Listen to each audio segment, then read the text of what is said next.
Good morning from WKYT News. I'm Bill Bryant, and we welcome you to Kentucky Newsmakers. And we have an interesting program today. A little later, a look back at 50 years of the Urban League in Lexington, which has worked for a stronger community. A pioneering voice for equality in the Bluegrass, PG Peoples, will be with us shortly. But first, the Kentucky primary election is now just a couple of days away as voters head to the polls to choose candidates to run in November.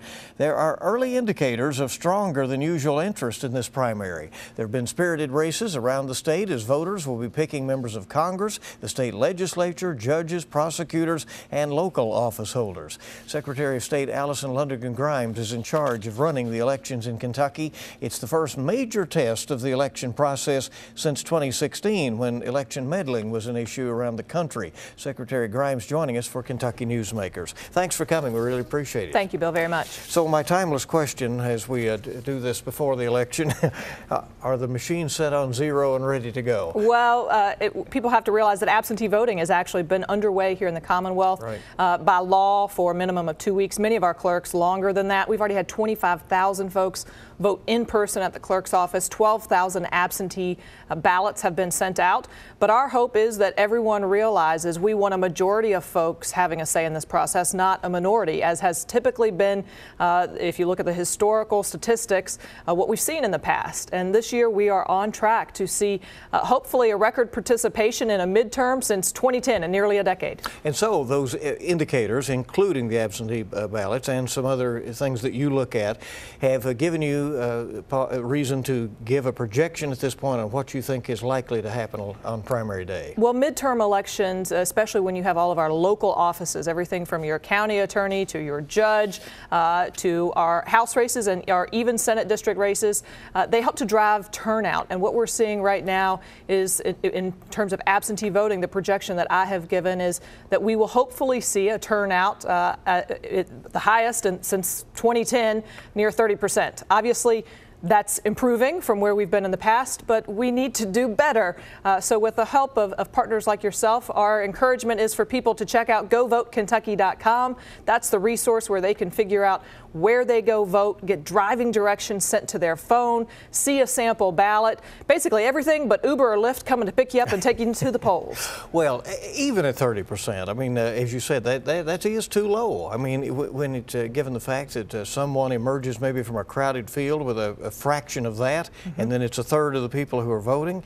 I mean, my goodness, 8–10% of voters sometimes are picking nominees, right? Well, we do have people that have been sitting in Frankfort by one vote. You have a governor that's there by 84 votes getting through his primary. So every vote does matter. Here in Kentucky, I have certified elections that do come down to one vote. My hope is that people realize it's time for a majority of Kentuckians to determine the direction of our local, state, and our national government. This is the first real test of elections in Kentucky since 2016. We have no reason to believe that there were any irregularities with that 2016 vote in Kentucky, but we all know there were issues with that election. Do you think that things are on track this year for some of that to be better? Well, we have to be vigilant each and every day with our elections infrastructure. We're now seeing what are very old norms of trying to attack systems, be it for banking or for business, coming at our elections infrastructure. And it's not just domestic, but foreign adversaries seeking to do harm, to cause chaos. Luckily, here in the Commonwealth, it's partnerships that my office, the State Board of Elections, has developed over the past 7 years with the Department of Homeland Security that are helping to reinforce our processes, the people, the training that they are receiving. We had the first of its kind in the nation training with the Department of Homeland Security on cybersecurity practices, best practices for all of our local county clerks. So not just at the state level with the chief election officials, my counterparts across the nation, but our 120 county clerks having that same training, and we're going to be taking that across the state this summer. But right now, it is with pride. It's with a lot of work that we are putting into making sure that our systems are protected, and most importantly, people can have faith in this process. What is the best thing you can say to people to assure them that the elections in Kentucky are not likely to be hacked, or that the results are not likely to some way be compromised between the time they mark their ballot and it is counted? Well, first, let's go back to what you pointed out, that by the 2016 election standards, yes, all intelligence agencies confirmed we did have a foreign adversary attempt to interfere in our elections, cause chaos and confusion. But the reason the headlines weren't as disastrous as they could have been is because elections are left to the states to run. The decentralization is one of the best assets that we have for our elections process, not only in Kentucky, but across the nation. That's 120 counties running their elections, 120 county clerks, 3,700 precincts, 15,000 precinct election officers. In terms of the equipment that we are using, none of it is hooked up to the internet, so you're not able to breach it from that standpoint. But we have taken measures at the State Board of Elections moving forward. People want confidence in this process, and they look at that in the form of a paper ballot. So the State Board of Elections has made the decision that any equipment moving forward that's purchased, that it have that auditable, verifiable paper trail per person. You know, some people have said that they would be more likely to vote if it were easier, if they didn't have to take time off on a Tuesday and go vote, and if we had longer periods of time, or if they could in fact do that online. Do you think these questions that have arisen over the last couple of years have set back the time frame for anything like that? I think they have hastened our ability to look at what we're already doing to make sure that people can have confidence. But I do think that in the era where we look at every state touching the Commonwealth of Kentucky, absentee voting or voting without an excuse, early voting, already occurs. That's what we need to be able to increase our participation rates. We have improved under my administration the ability to register. GoVoteKentucky.com. You can do that online. We have taken the steps to make sure we're reinforcing and protecting that process, but people need to be able to have the ease and convenience to go vote early without having to provide an excuse, and it's time for the legislature to pass that bill. So hopefully Kentuckians will hold accountable people that have been holding that measure back, that good policy measure, each and every legislative session, and get people there in Frankfort that will make that change. You had a challenge in getting enough poll workers for this campaign. I know you put out a call last week saying, you know, please, we need people to step up. Is there a way to address that going forward? Is it pay? Are there some other incentives that might be provided to get more people to do that work? Well, when you look at the civic health of Kentucky, we did an index last year that showed Kentuckians have the least amount of faith in their government. This is a reflection of that. People don't want to volunteer and participate in this process. The call, though, that we issued over the course of last week before the election, we've had overwhelming response, people rising up to be a part of this process. We're making sure that they get the proper training to be in the polls, and most importantly, that we can ensure parity of party in the polls. That's another part of this election integrity effort. I mean, because it's required that at each polling place, if there's any way at all to do it, that you have to have equal representation at the precinct, right? Yes. Under the law, the hope is that we have both your Democrat, your Republican Party, and in many counties what we've seen is the shortage. We're able to now address that because of our call out to Kentuckians. But the recruitment age, we're trying to make sure that we get new folks into this process. We're going to continue to work very hard over the course of the next year and a half, and especially this general election, to make sure we continue to bring people into being precinct election officers. It's a huge responsibility, one that is pivotal, I think, and crucial to this election process. And a terrific learning experience, really, about the government process, as well as knowing your neighbors. You're exactly right. 15,000 people, that's who helped me conduct this election. They are the front lines of our democracy. As we quickly approach this Tuesday, what should Kentucky voters know as they get ready to go to the polls? Are there things they should bring with them? Should they, have their list in hand, who they're going to vote for? What would you suggest? Well, I always want people to be educated before you go to the polls. I want you to know where you're supposed to go. I want you to know what you're supposed to bring. And most importantly, I want you to be prepared when you get there for what the experience should be like. Across the state, we are seeing the launch of electronic poll books. So there are 7 counties across the state where when you walk in, you're going to be seeing something different than that huge paper roster. That's very exciting, something that will be more efficient and effective, not only for the voter, but for the poll workers that are there. In terms of do's and don'ts, I would encourage everybody, check out GoVoteKentucky.com. There are the list of the do's. Do show up between 6 a.m. and 6 p.m. Do bring your proper identification. and do make sure that you're in line before 6 p.m. Your local time.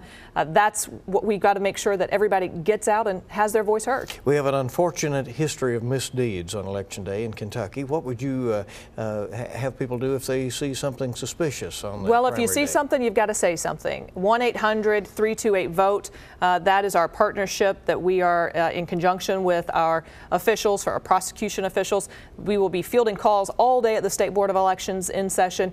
But 1-800-328-VOTE. If you're seeing anything that's causing you concern, electioneering outside or perhaps inside the polls, something that just doesn't sit well with you, please call and let us know. We have great partnerships with the U.S. Attorney's Office in the Eastern and Western District over the past 7 years.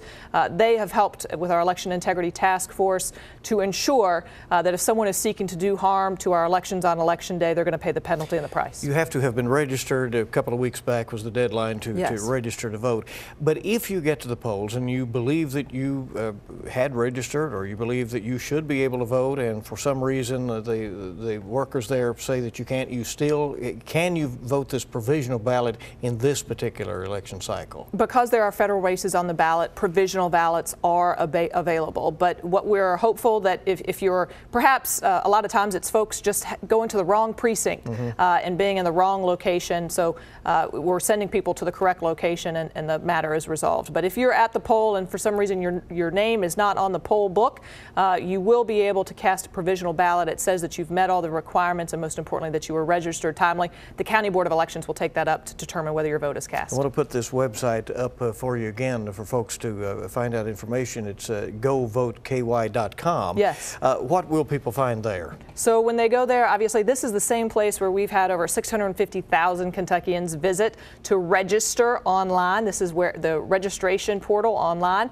but it also has where you can sign up to be a poll worker. If you want to help us come the general election, it has information if you are an absentee voter or if you're a military and overseas voter. It is our one-stop shop for election services, and obviously Go Vote Kentucky says it all. We want to encourage everybody to get up, get out, and get loud on May 22nd, 6 a.m. to 6 p.m. Get out there and have your voice heard. We have a record number of voters registered, right? We do. So the books obviously closed 28 days before the election, but in 2016 presidential election, we had 3.1 million registered voters. We've surpassed that with 3.3 million registered voters.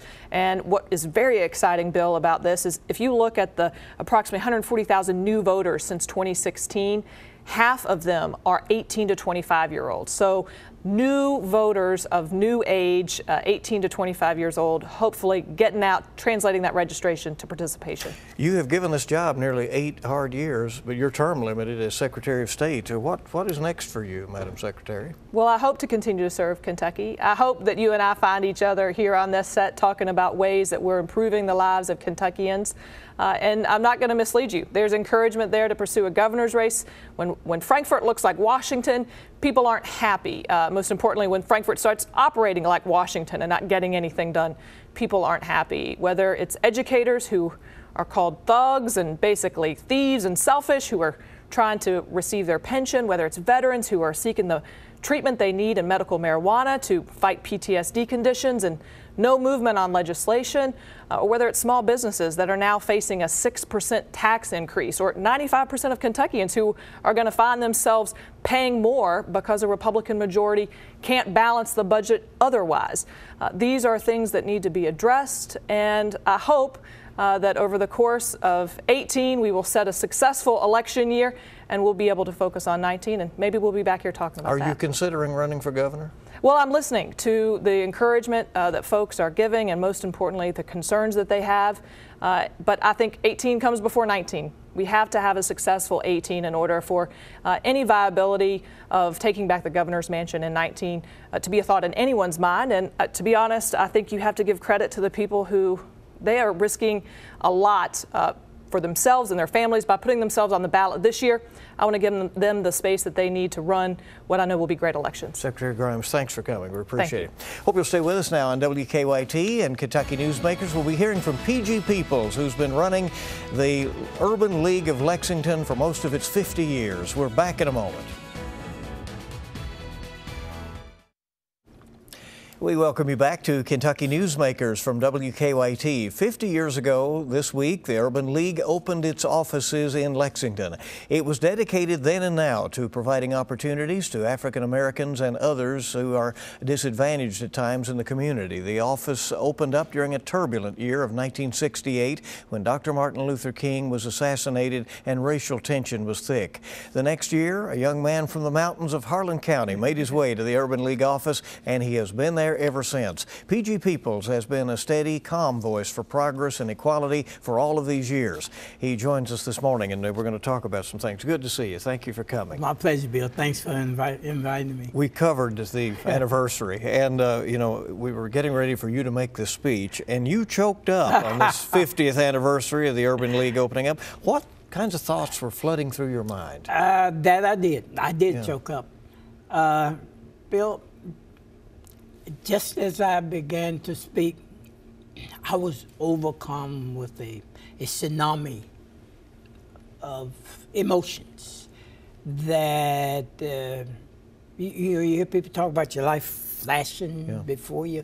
It's like 49 years just came about me, the good, the bad, the ugly, but mostly it was about reflections in my mind about those people whose shoulders we stand on today, who were responsible for putting this Urban League in place. People in the 60s like Harry Sykes, like Dr. Oswald, like Fred Walks, and other people who took those steps for 3 or 4 years of doing everything that National Urban League required before they would issue a certificate of affiliation. You know, I just was thinking about those people. Bill, I have to admit that I was also thinking about people who I've worked with. You know, one of my mentors and strongest supporters in making this Urban League a success was Don Ball. Yeah. You know, you can't. Don passed not too long ago. That was just that reflection back on him. People like Jack Birch, who I worked with for so many years. So it's just all wham. What has the Urban League provided to Lexington over these years? Well, what I hope we've provided, Bill, and I think you kind of described it some in your opening. I think we've provided a calm, bridge building kind of relationship that has been there to try to help keep this community bound together. We like to think that what we've done is been perceptive about the needs and have designed programs that we've run to meet those needs and have been able to assist people in direct services, housing, job training, economic development, community development, education, advocacy about education, Bill. You know, the Urban League has always been there preaching and pushing the buttons about closing the achievement gap. That our school system needed to be more conscious of those kinds of things. And I think we may have had some impact along the way. You think at times it's just been about opening eyes to issues that once people recognize are there, that they have been then willing to address? I think you hit upon something there, because I don't think there's been anybody intentionally want to shut out any segment of the population, but someone has to do what we call beat the drum to keep the attention focused on issues that should be addressed. And what we've found over the years is when we did that, you know, people were willing to listen, and people were willing to step up and do the right thing most of the time. But when we found that there was, you know, continued pushback, we had no reservation about pushing equally as hard from our end, because our role is to speak truth to power. Mm-hmm. I've observed you a long time, and I know that you've always been, as you said, about building bridges, having teamwork, people around you, and you've kind of shunned the personal spotlight. But there have been times over the years when there's no doubt your personal involvement helped with situations. I recall the 1994 tension that followed the Tony Sullivan shooting here in town. Has there been those pivotal times that you got that phone call and you knew that there was something you could do to help? This is probably going to be the first time that I've said this publicly, but the Antonio Sullivan shooting situation was closer to me than most people knew, because my next door neighbor, who is a police officer, was in that room when that happened. So I had a chance to talk to him that morning, a little bit before I went downtown and everything took off. So that was very, very helpful to me. But when I reflect back on those days, Bill, oh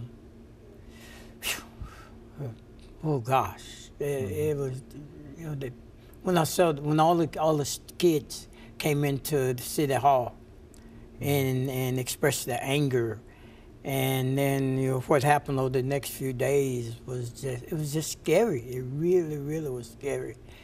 One good thing is that we as a community, we still had a good base and a good anchor, and some people who understood that in spite of that situation, that this community still had to pull itself back together and keep going forward. And I think there were some good things that came out of that in terms of collaborations and some things that we're doing probably still today. Yeah. Because of that. A way to move forward. Yeah. Okay, I want to talk to you about where things are now, where we're going, and we're going to come back in just a moment. PG Peoples is here from the Urban League that celebrated 50 years in Lexington this week, and we're back in a moment. Welcome back to Kentucky Newsmakers on WKYT, continuing to visit with PG Peoples, who has run the Urban League in Lexington for 49 of its 50 years. He's still, you can't believe it yourself, can you? when you Time look back. flies, time flies. Well, where are things now? We talk about the fact that there are continued challenges out there. Certainly we know there's been the violence issue there's far too much of in the community at this point. You're working on several fronts to try to address a lot of things. Bill, the question of that's always asked about civil rights movement is a comparison of one point in time to another point in time is a very simple question that's usually very complex in terms of the answers, because it's if you look at the 60s, it was a lot of turmoil, a lot of upheaval, a lot of things going on, a lot of racial tension that had to be addressed, and it was more open.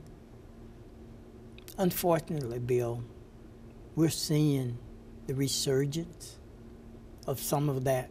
I don't want to get into the political why as to why, but I'll tell you, through my vision, through my prism, I know that we're seeing a lot more racial tension than now. And that concerns you? Tremendous concern, tremendous concern, because of, I don't want to see us go back to the days where we've got the violence in the streets and those kind of things. Some of what we're just hearing through the public airways in terms of some of our public officials are referring to other races, other groups. No more respect. It's just open, honest, I guess someone said ugly, mean-spirited stuff, which could potentially take us backwards. Lyman Johnson used to say, we've got to be careful and not let the wagon roll back down the hill. PG, you have some major events coming up this summer. Of course, this year you're celebrating the 50th anniversary, but I know one thing that you are looking forward to is that there will be a historical marker that will be unveiled at the Lyric Theater, and it will celebrate that part of town that is so historic. Yep. East end of Lexington it has such a rich history that we've always tried to capture. And one of the things we're going to do during this year's Roots and Heritage Festival, we're going to erect a historic marker somewhere near the Lyric Theater that the Historic Commission has just sanctioned and approved. We'll do that on the day of the march. It will be two-sided. One side will speak to the history of Dewey Street. The other side will speak to the history of the Lyric Theater. This year, the Lyric Theater is celebrating 70 years of existence. The Urban Lake, 50 years of existence. And the Roots and Heritage Festival will be 30 years of existence. I think that this community is going to really embrace this marker because it says so much and it means so much. And that'll be coming up when? It'll be during the Roots and Heritage Festival, which is usually, I think, the first weekend in September. Yeah. All right. I want to thank you for coming by. Pleasure. My pleasure, Bill. Congratulations on your long tenure. You told us you're not retiring. You're not a bit interested in that, right?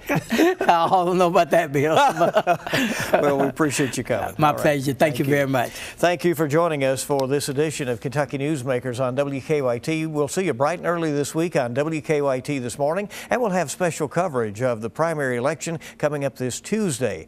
We certainly hope you make it a good week ahead.